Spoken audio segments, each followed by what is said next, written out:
balikan ko po yung mga sinabi niya kanina, no? So, sa ribatan ko, ito pong ating presentation, no?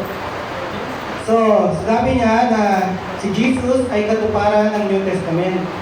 So, ayon naman po sa Gospel Fiction, na sumulat po ang mga author, kasi wala akong ano eh.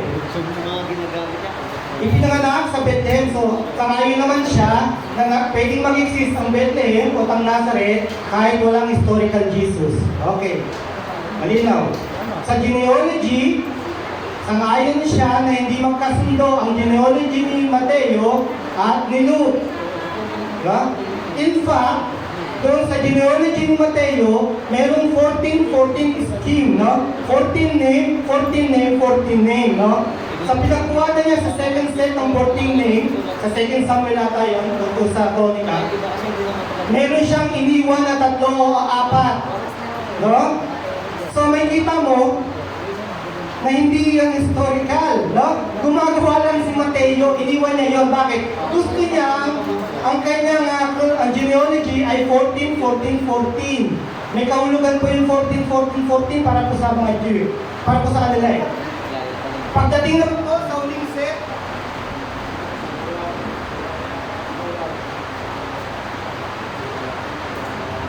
pagdating naman po sa pinakahuling set ng 14 ni Mateo, tingnan niyo po maigi, kulang po yan ng isa. 13 lang po yan, hindi yung 40 generation. Ngayon kung titingnan niyo maigi, no? Hello? Mula sa simula ng Luke genealogy pababa, ganoon din naman kay Mateo, mula kay Jose, magkakaipo po yan ng pangalan. At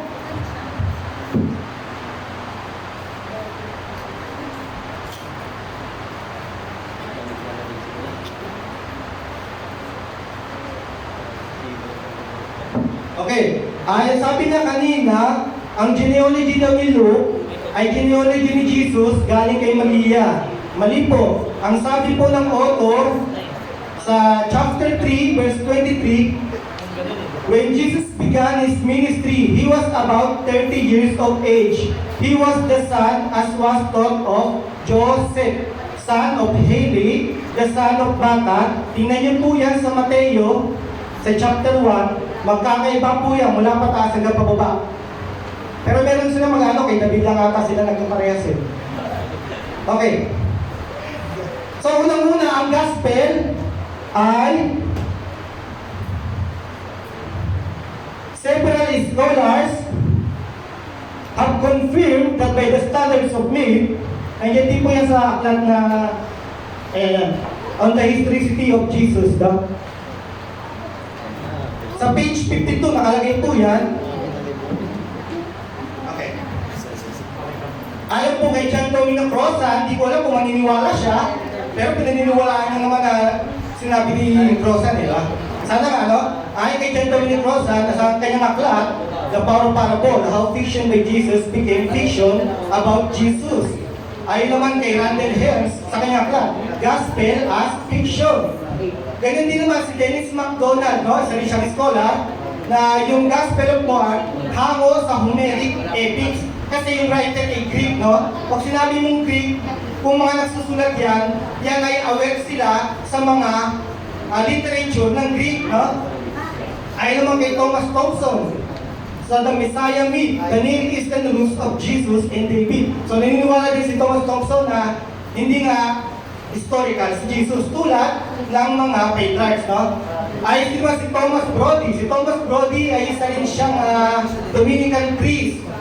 Sa kanyang huling aklat, sinabi niya, the birthing of the New Testament, the intertextual development of the New Testament writings, ay sa kanya, doon sa aklat na yun, ay hindi historical si Jesus. Kaya nga, tinanggal siya sa Dominican, sa mga pare, tinanggal siya doon.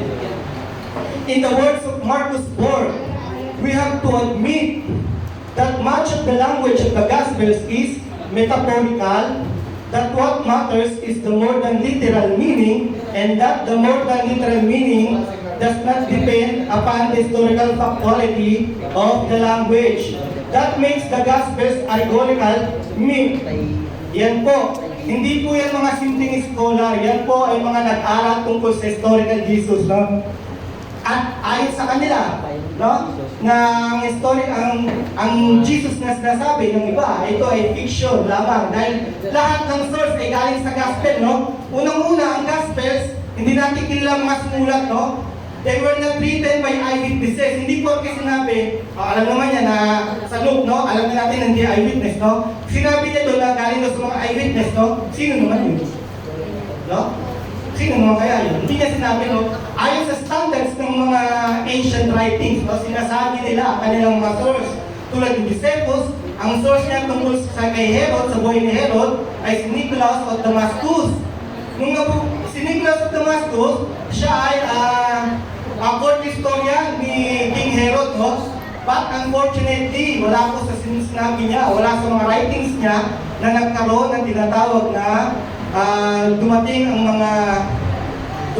mga wise men at nagpatipon si Haring Herod, no? Wala po yun doon, no? Hindi ko niya nabanggit yun, no? O ngayon, pagpalagay yung Gospels na yan, no? Nagsimula lang po yan kay Mark, no? Kay Mark, hindi natin malaman, hindi siya nagpakilala kung sino siya, no? Sasabi lang naman natin na galing kay Mark, no? Siya ay hindi eyewitnesses. Malinaw naman, no? Sa kanya pagsasalita, si ganito, ay ganyan, ganito. Hindi niya sinasabing ako ay kasama si ganito, no? So, yun pa lang, hindi na natin malaman kung sino yun, no? Hindi rin siya, wala rin siya binanggit na eyewitness. Kung sino yung source niya. Ang sabi nila, si Peter daw, no? Never in the Gospel of Mark, you can find na ang source niya ay si Peter, no? Unang-una, ang Gospels, meron tinatawag na Synoptic Gospels, no?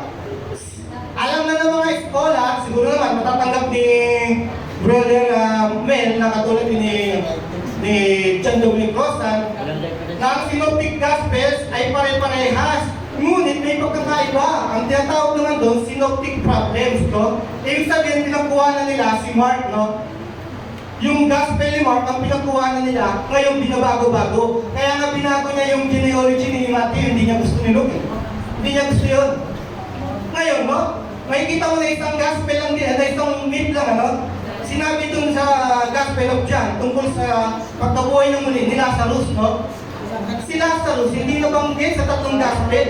Yung Gospel of John na isulat, or year 90 o year 95, no? Ayon din kay John Dominic Rosan kanina, no? Ngunit hindi nabanggit si Lazarus, no? Nabuhay ito, grabe ito. Pag may nabuhay yan, ay matindi yan, talagang kilalang kilala. Uy, may nabuhay ito, no? Pero hindi nalaman ng mga nauna, no? Hindi nalaman, bakit kaya? Ano? Ang alam lang ni Luke na Lazarus, yung sa parable niya, eh. Di ba? Sa Luke may parable of ano? Yung si Lazarus yung sa yung mayaman, di ba? Character lang yun sa parable ni Luke, eh. Pagdating kay John, nabuhay na muli, pinaliktad yung nangyari kay Lazarus. Sabi nung ano doon na sabi nung yung mayaman doon, pabalikin mo si Lazarus para maniwala yung mga ano. Ang sabi nila ni Abraham Atay, hindi ko na lang ang istorya. Sabi niya, kahit pabalikin mo pa yan, hindi maniniwala yan. Nandiyan ang mga scripture, maniwala sila dyan, no? Pero sa Gospel of John, pinabalik niya itong Lazarus na buhay na muli. No? Makita mo yung fiction na ito, no? Makita mo yung Lazarus na karakter sa Luke. Ginawa ni John na totoong tao at binuhay niya. In fact, binuhay niya itong eyewitness. Yan yung pinagkuhanan niya ng witness, no? Ang sabi niya sa John chapter 24, no? Chapter 24 verse na sabi niya, ano tawag ito? Wait,